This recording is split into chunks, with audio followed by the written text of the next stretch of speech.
Section 1. You'll hear a woman complaining about an item she has bought. First, you have some time to look at questions 1 to 4.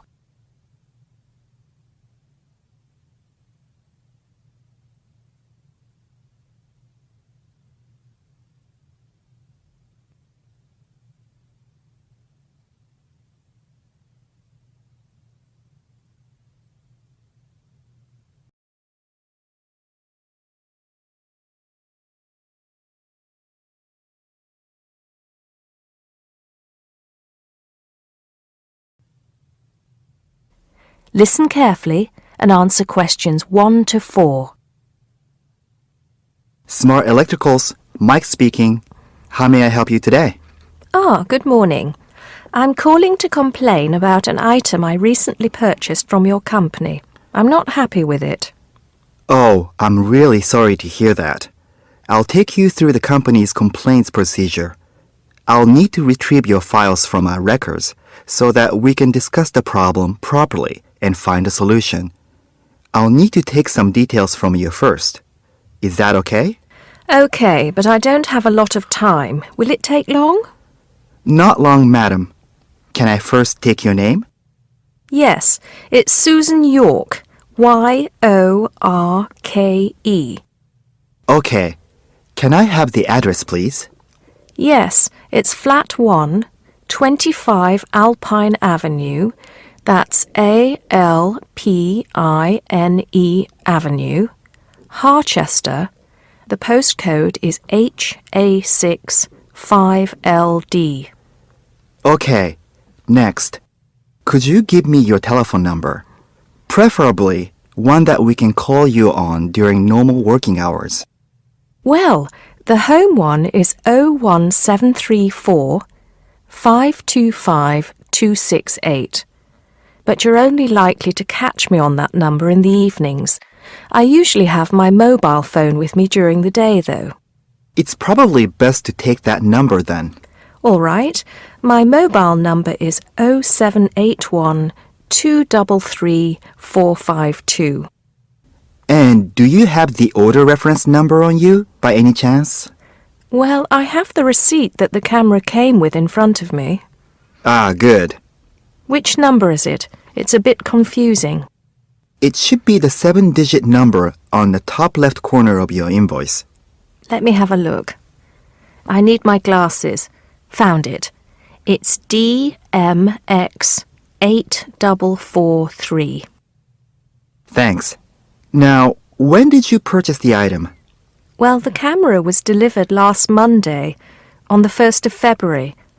I ordered it online about 2 weeks before that, but I can't remember the exact date. If you have another look on the invoice receipt, the date should be there.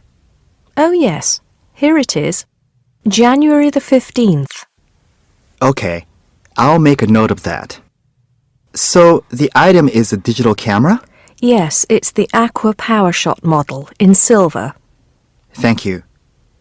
Did you take out any kind of insurance when you bought it? Well, no, it was on special offer. I didn't need to pay any extra for the insurance because it came with a special 4-star policy. Well, it means you're fully covered for at least another 3 years. Before you hear the rest of the conversation, you have some time to look at questions 5 to 10.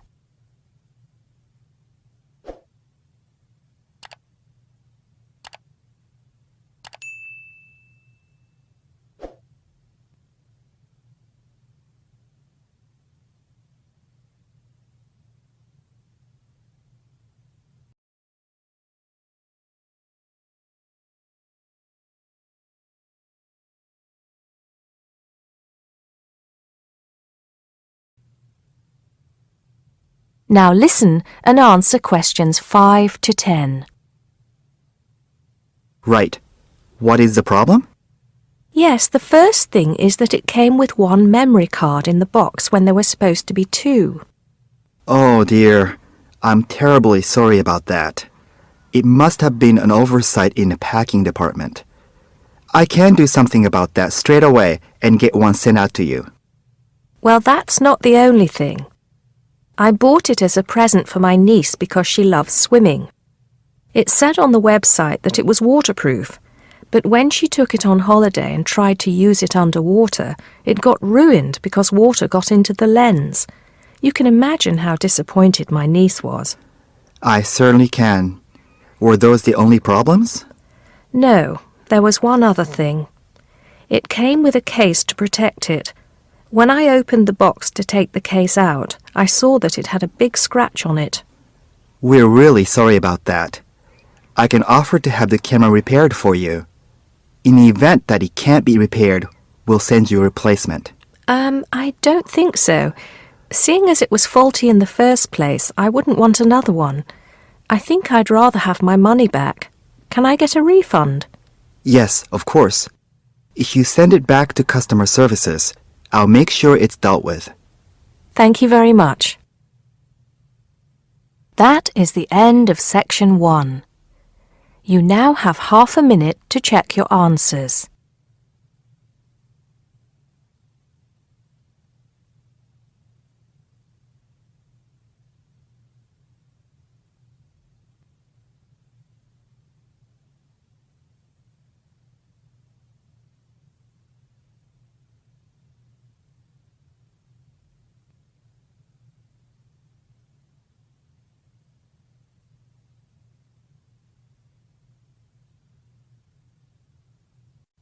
Now turn to Section 2.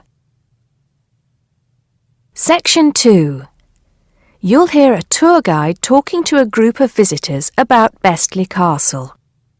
First, you have some time to look at questions 11 to 15.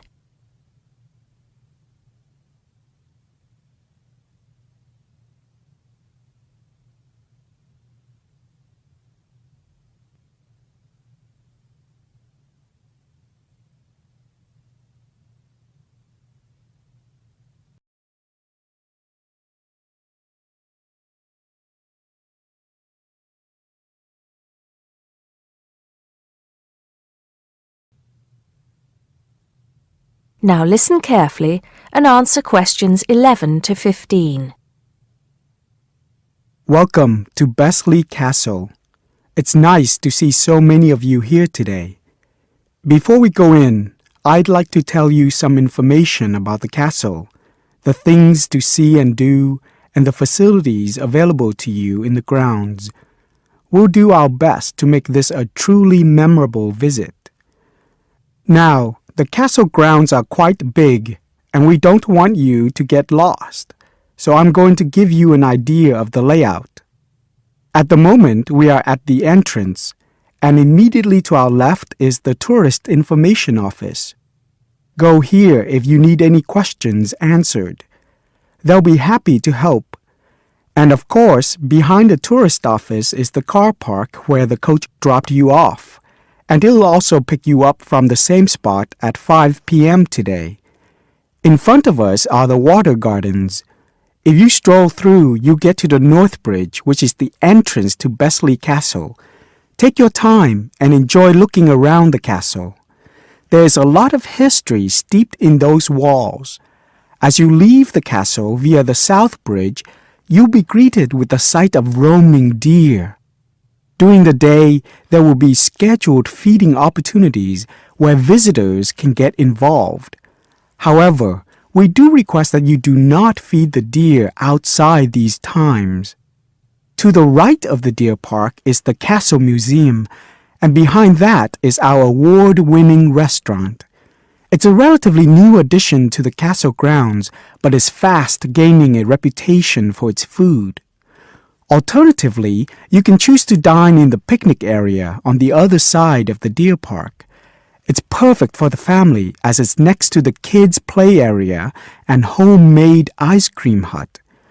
We hope that on your way out, you'll pop into the gift shop by the exit for something to remember us by. Before you hear the rest of the talk, you have some time to look at questions 16 to 20.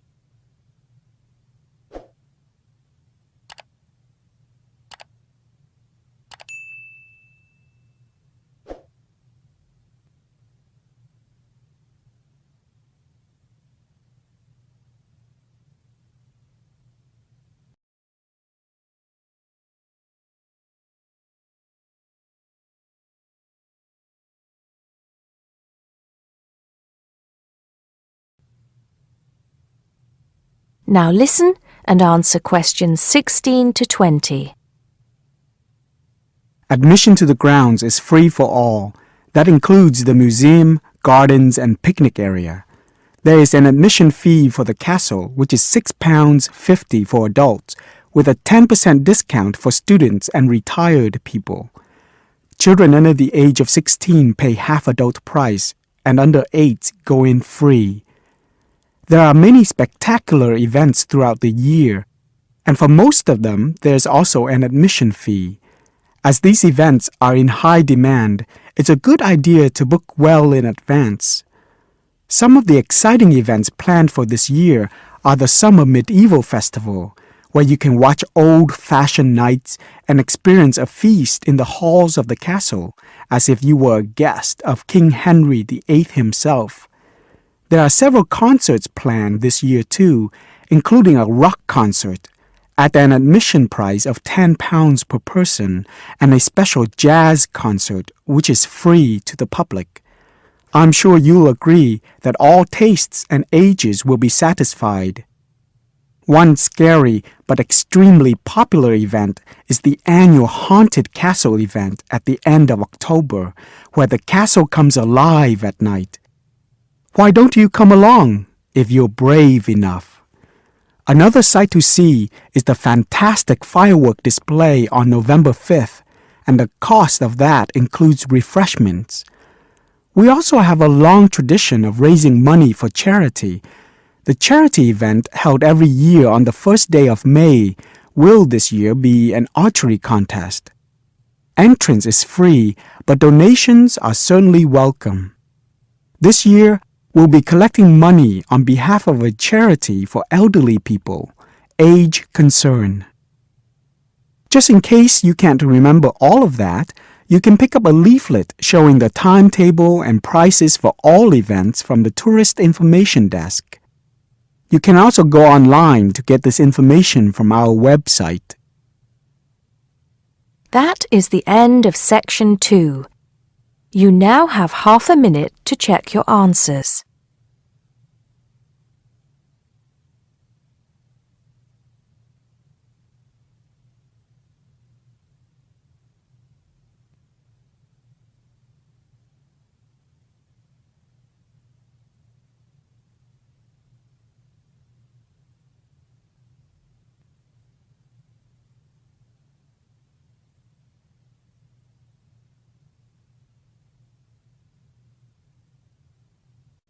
Now turn to Section 3. Section 3. You'll hear 3 university students talking about a presentation which one of them has to give. First, you have some time to look at questions 21 to 24.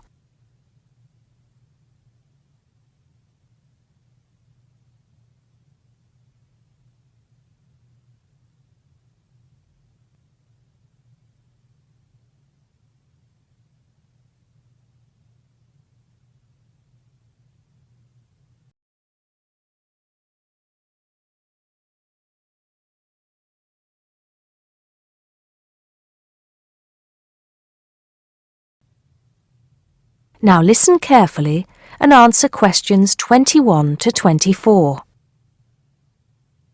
Hi, Joe. Hi, Isabel. Hi, Paul. Oh, hi, Paul. I've heard you've been stressing out about your presentation on art. I am. Are you still going to talk about the different types of art? Yes. Well, I was planning to, but there's so much stuff on the subject that I'm finding it difficult to put it all into one short presentation. Huh. I usually have the opposite problem. There's nothing worse than going blank, forgetting your words in front of a group of people. Well, the problem is that I don't know how to organize what I want to say in the presentation. Well, you know everything there is to know about the subject. It's just a question of selecting what you want to talk about. Well, there's a lot to discuss about the different periods in art. That's a good way to start. Then you can bring in how specific types of art were popular in each period. Yes, like how sculpture was popular in the classical period and paintings were popular in the Renaissance period. and how now a wide variety of media are used to create modern art. As long as you keep it concise, because it's a large area, there are so many periods and movements in art, and you don't want to just list them one by one. I agree. An explanation of the movements and periods in art wouldn't be too long. You're right. I need to just pick out some key points. Just mention the periods quickly so that I can move on to the real topic of the presentation. Yes, the variety of art, like sculpture, paintings, installations. I have an idea. Why don't you prepare a timeline to show to the class? That would be a nice visual, and it would focus your ideas so you don't get too sidetracked. Great idea. It would certainly cut down on time. Right then, where are we? You'll begin with a very short introduction to the historical periods of art. Then, you'll talk about popular types of art within these periods. That's sorted. Maybe you could also mention some key works of art in each period, like the Venus de Milo statue or the Scream by Edvard Munch, and give some interesting facts on them. That's not a bad idea, because it does give people a frame of reference when I talk about specific kinds of art. After giving a historical context, I should really talk about different forms of art, shouldn't I? Yes, you should. After that, you can conclude with a question on what is considered to be art. Now, that would be really interesting. Yes, comparing the traditional views of art with modern views. Exactly. I think I'll have a collection of pictures, including famous pieces of art from classic to modern, projected on the wall, like the Mona Lisa, and some pop art, and ask people whether they think it's art or not. Before you hear the rest of the conversation, you have some time to look at questions 25 to 30.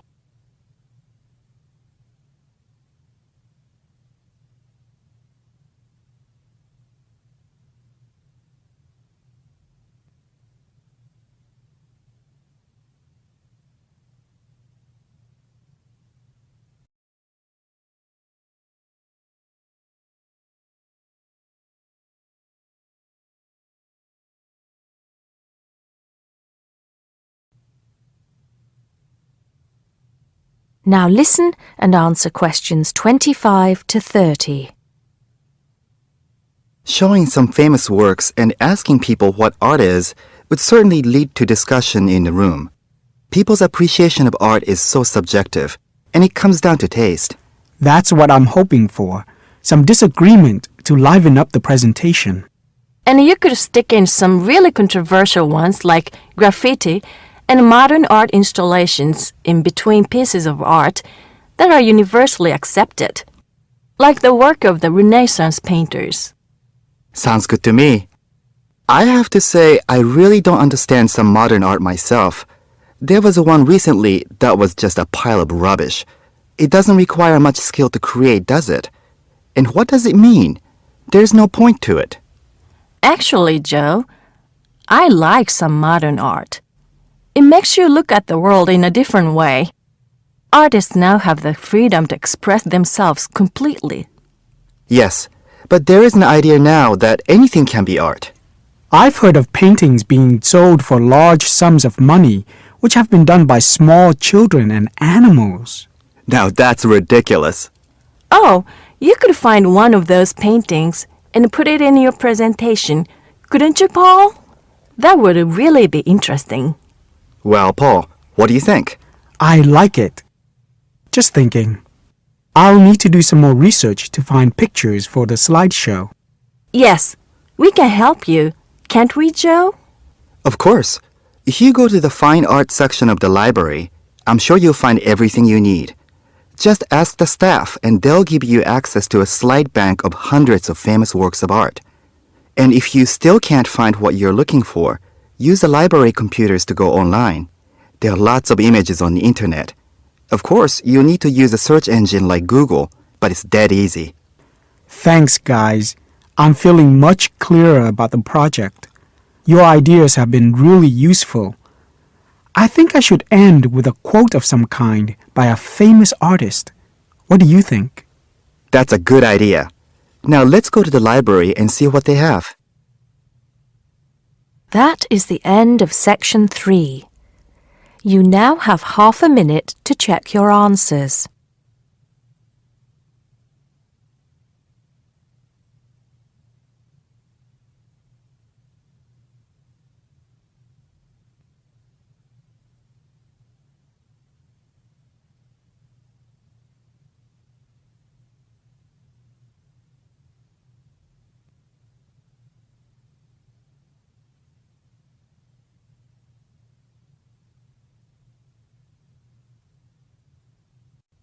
Now turn to section 4.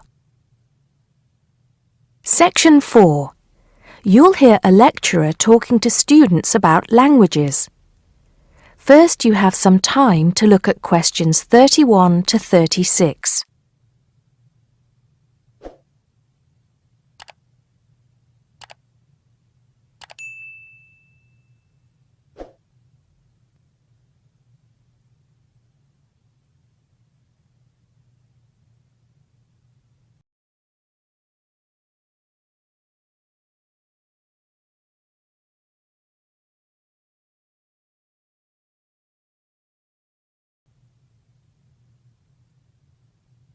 Now listen carefully and answer questions 31 to 36. Good afternoon, everybody. Today, in the first lecture on anthropology, we're going to look at languages and how they are disappearing fast and what effect that's having on people and the world as a whole. We hear so much in the news about the possible extinction of animal and plant species in the world. It's a sad thing that one day certain animals will cease to exist. But how many of you are aware that the world's languages are facing a similar threat? Believe it or not, there are currently more than 6,000 languages spoken in the world today, but experts believe that by the end of this century, this number will be reduced to half. And as each language dies, the culture and specialized knowledge of a community dies with it. The unique knowledge of the environment, local wildlife, plants, animals, and ecosystems, not to mention the cultural traditions of the people themselves, will become lost forever. In essence, each language is not just spoken or written words strung together. Language has the power to hold the entire history of a people. Approximately one language dies every 2 weeks. This is an unprecedented situation. Never before in history has there been this rate of rapid decline. Most human languages are spoken by relatively very few people. Let's put this into perspective. The Ethnologue, the leading authority on the world's languages, has put together a list of every living language known to man. There are over 6,500, of which 6,000 have available population figures. Now, 109 million people speak just 10 of these languages, and they are the major languages of the world. At the opposite end of the scale, there are minority languages which are only spoken by a few people, and that's what this chart is illustrating. The number of languages is represented on the vertical axis, and the total number of languages that make up this group is an astounding 1,619. For each of these smaller language groups, the population range of speakers goes from 1 to 999. Even more incredible is the fact that out of these small languages, over 200 of them have a speaker population ranging from just 1 to 9. Imagine only 9 people speaking your language in the whole world, or even only 1 or 2 people. Now, let's think geographically. In total, there are 516 languages that are nearly extinct, where only a few members of the older generation survive. When they die, the language will die with them, lost forever. The majority of nearly extinct languages come from the Pacific and the Americas, making up 74%, followed by Asia at 15%. Europe has the smallest percentage of languages that are nearly extinct, only 2%. Before you hear the rest of the talk, you have some time to look at questions 37 to 40.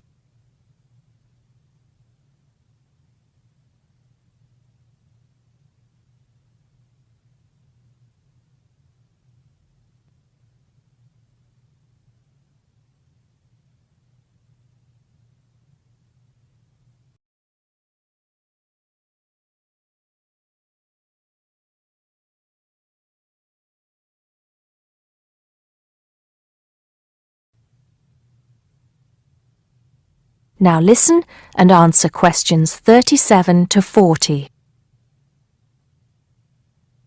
Entire languages which have survived for centuries are disappearing as we speak. But why is this happening now? There are several reasons for a language's demise. Globalization has made the world smaller, and technology has made it easier for people separated by vast distances to communicate in a common language, which further ensures the growth in economic status for such communities. Minority languages have given way to the main languages of global communication, like English. On a social level, speakers may feel the minority language to be old-fashioned and behind the times. Maybe even speakers are slightly embarrassed to speak the language of their forefathers, identifying more with an international language that brings with it improved economic status. Now, some do argue that a reduction in the number of world languages is inevitable, and anything to ease communication between nations is a good thing, and granted, there is a point to be made there, but what are the long-term implications of this? Consider this.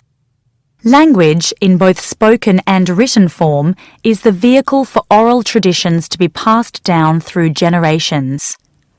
When a language becomes extinct, this link is broken and these oral traditions are lost. This has enormous implications for the identity of a community. We can't stop the changes that are happening in the world, but we can try to keep languages alive through language maintenance programs and by documenting languages before they disappear, so they can be studied and maybe even resurrected in the future. It's also important to remember that many people who speak threatened languages can neither read nor write. Helping them become literate goes a long way towards protecting the language. Preserving a language is not easy, but there have been exceptional cases where languages have been brought back to life.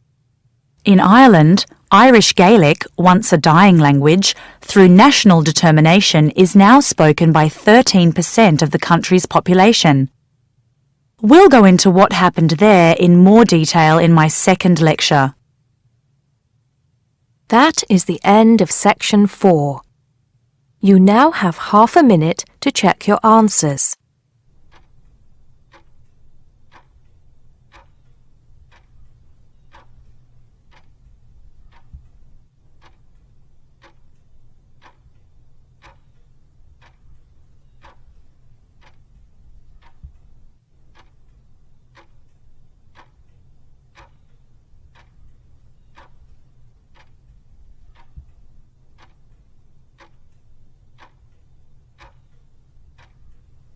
That is the end of the listening test. You now have 10 minutes to transfer your answers to the listening answer sheet.